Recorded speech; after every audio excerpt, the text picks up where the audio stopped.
श्री गणेशाय नमः।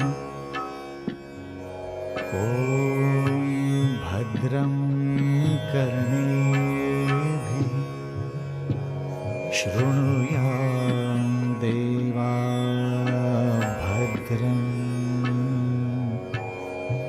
पश्येमाक्षभिर्यजत्राः। नमस्कार मित्रों, कॉल एस्ट्रोलॉजी में एक बार फिर आपका स्वागत है। तो हमारा क्रम चल रहा था भगवान सत्यनारायण की व्रत कथा के बारे में, जो सारे मनोरथों को प्रदान करने वाली है। तो आज हम आपको द्वितीय अध्याय के बारे में उसका वर्णन करेंगे। तो भगवान सत्यनारायण व्रत कथा में राजा चंद्रचूड़ का आख्यान द्वितीय अध्याय में आता है। तो मित्रों, सूत जी बोले कि हे ऋषियों, प्राचीन काल में केदार खंड के मणिपुरक नामक नगर में चंद्रचूड़ नाम एक धार्मिक तथा प्रजावत्सल राजा रहा करते थे। अत्यंत शांत स्वभाव, मृदुभाषी और धीर प्रकृति तथा भगवान सत्यनारायण के बहुत बड़े भक्त थे। तो विंध्या देश के जो मल्लेशगण थे वो उनके शत्रु हो गए। उस राजा का उन मल्लेच्छों से अस्त्र शस्त्रों द्वारा भयानक युद्ध हुआ और उस युद्ध में राजा चंद्रचूड़ की विशाल चतुरंगिनी सेना बहुत ज़्यादा नष्ट हो गई। किंतु कूट युद्ध में निपुण मल्लेच्छों की सेना की क्षति भी कोई कम नहीं हुई। युद्ध में दंभी मल्लेच्छों से परास्त होकर राजा चंद्रचूड़ अपना राष्ट्र छोड़कर अकेले ही वन में चले गए। तो तीर्थ के बहाने इधर उधर घूमते हुए काशी नगर में पहुँचे। वहाँ उन्होंने देखा कि घर घर भगवान सत्यनारायण की पूजा हो रही है और यह काशी नगरी द्वारका के समान ही भव्य एवं समृद्धशाली हो गई। तो चंद्रचूड़ उस भव्य शोभा को देख करके बड़े विस्मित हुए और उन्होंने शतानंद ब्राह्मण के द्वारा की गई भगवान सत्यनारायण की पूजा की प्रसिद्धि भी वहाँ पर सुनी, जिसके अनुसरण से सभी शील एवं धर्म में समृद्ध हो गए थे।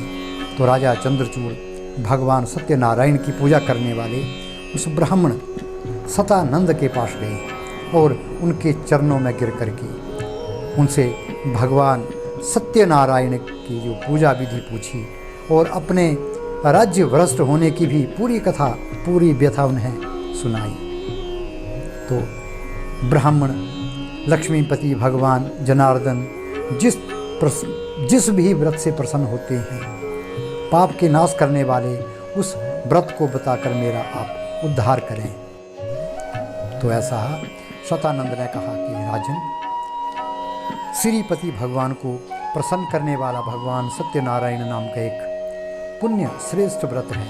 समस्त दुखों और शोक आदि का वो शमन करने वाला है, धन धान्य की वृद्धि करने वाला है। तो सौभाग्य और संतति प्रदाता, सर्वत्र विजय प्रदाता, हे राजन, जिस किसी भी दिन प्रदोष काल में इनके पूजन आदि का आयोजन करो, कदली दल के स्तंभों से मंडित तोरणों से अलंकृत करके मंडप की रचना करो, उसमें कलश स्थापना करो, ध्वजाएं लगाएं। व्रत करने वाले को चाहिए कि उस मंडप के मध्य ब्राह्मणों के द्वारा रमणीय वेदी की रचना करवाए और उसके ऊपर स्वर्ण मंडित शिलारूप भगवान सत्यनारायण की सालग्राम को स्थापित करें। प्रेम भक्ति पूर्वक चंदन पुष्प आदि उपचारों से भगवान की पूजा आदि करें।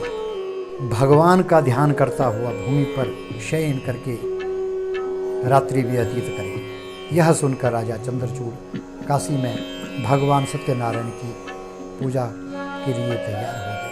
शीघ्र ही उन्होंने पूजा की।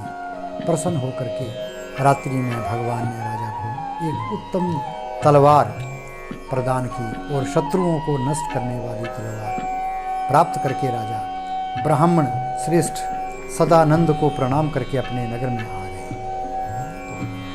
6000 मसलेज दस्युओं को मारकर उनके अपार धन को प्राप्त किया और नर्मदा के मनोहर तट पर पुनः भगवान श्री हरि की पूजा की, अर्चना की। वे राजा प्रत्येक मास की पूर्णिमा को प्रेम और भक्तिपूर्वक विधि विधान से भगवान की पूजा करने में लगे और उस व्रत के प्रभाव से वह लाखों ग्रामों के अधिपति हो गए और 60 वर्ष तक राज्य करते रहे। अंत में उन्होंने विष्णु लोक को प्राप्त किया। इति स्कंध पुराणे रेखाखंड द्वितीय अध्याय संपूर्ण। ओम मंगलम भगवान विष्णु मंगलम गरुड़ध्वजा मंगलम पुंडरीकाक्षो मंगलम